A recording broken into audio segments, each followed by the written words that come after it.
কৌশলগতভাবে অত্যন্ত গুরুত্বপূর্ণ বাব আল মান্দেব প্রণালী বন্ধ করে দেওয়ার হুমকি দিয়েছে ইয়েমেনি বিদ্রোহী গোষ্ঠী। তাদের সোজা কথা, সৌদি আরব যদি ইয়েমেনের গুরুত্বপূর্ণ অবকাঠামোর ওপর হামলা অব্যাহত রাখে তাহলে এমন পদক্ষেপ নেওয়া হবে যার প্রভাব কেবল এই অঞ্চলে নয়, পুরো বিশ্বের জ্বালানি বাজারে ভয়াবহ ধাক্কা হিসেবে আঘাত হানবে। একই সঙ্গে আন্তর্জাতিক বাজারে অপরিশোধিত তেলের দাম ব্যারেল প্রতি $200 পৌঁছতে পারে বলেও সতর্ক করা হয়েছে।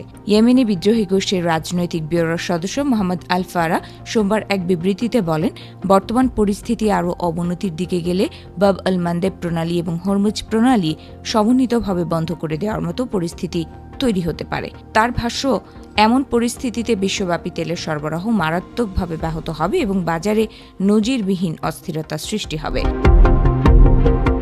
আল ফারাহ আরও অভিযোগ করেন, যুক্তরাষ্ট্র সৌদি আরবকে ইয়েমেনে নতুন করে হামলা চালাতে উৎসাহিত করছে।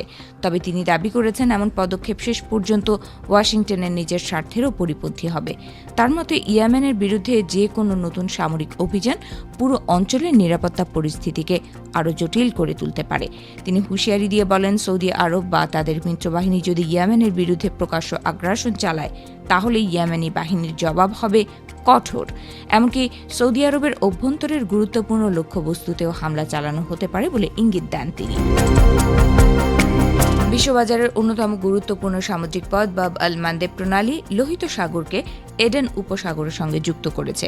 এই পথ দিয়েই বিপুল সংখ্যক বাণিজ্যিক জাহাজ সুয়েজ খালের দিকে যাতায়াত করে। মাত্র 29 কিলোমিটার প্রস্থের সবচেয়ে সংকীর্ণ অংশে জাহাজ চলাচলের জন্য পৃথক প্রবেশ এবং প্রস্থানের 2টি নৌপথ রয়েছে।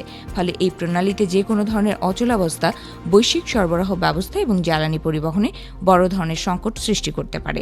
এদিকে ইয়েমেনের সর্বোচ্চ রাজনৈতিক পরিষদের সদস্য মোহাম্মদ আলী আল হুথি অভিযোগ করেছেন, সাম্প্রতিক সময়ে সানার আন্তর্জাতিক বিমানবন্দর সহ বেসামরিক স্থাপনায় হামলার জন্য যুক্তরাষ্ট্র ও সৌদি আরব সরাসরি দায়ী। তার দাবি, সংঘাত কমে আসার পর আবারও নতুন করে হামলা ও অবরোধ জোরদার করা হয়েছে।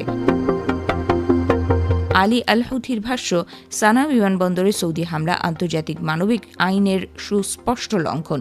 তিনি অভিযোগ করেন, দীর্ঘদিন ধরে ইয়েমেনের বিরুদ্ধে অবরোধ, খাদ্য সংকট সৃষ্টি এবং বেসামরিক স্থাপনায় হামলার মাধ্যমে যে পরিস্থিতি সৃষ্টি হয়েছে তা যুদ্ধাপরাধের শামিল।